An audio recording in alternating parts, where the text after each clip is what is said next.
When I watched RRR, what stood out to me wasn't just the storyline, but how communication is expressed through identity, emotion, and symbolism, rather than direct explanation. Even though I didn't always need dialogue to understand what was happening, I realized I was constantly interpreting meaning through visual and emotional cues. One specific thing I noticed is how the two main characters communicate trust and loyalty without constantly saying it out loud.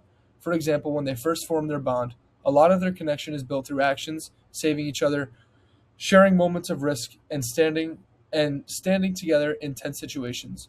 There's very little need for long explanations. Instead, communication happens through behavior, which made me realize how powerful nonverbal communication can be when words aren't enough. Another important moment is how each character presents a different identity depending on their environment. They both communicate differently when they're both in public spaces versus private moments.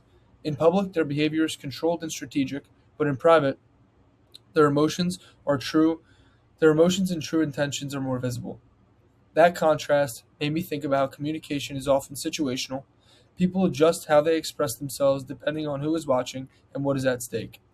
I also noticed how symbols and visuals carry meaning throughout the film. Things like flags, fire, and movement sequences communicate ideas like resistance, unity, and sacrifice without needing explanation. Even if someone doesn't understand the language, they can still understand the emotional message being communicated. That made me realize how communication can be universal when it relies on shared human emotion instead of words. Overall, the film showed me that communication goes beyond speech. It includes actions, symbolism, and emotional expression. It also made me realize that understanding someone isn't just about listening to what they say, but also paying attention to how they behave and what they represent in different situations.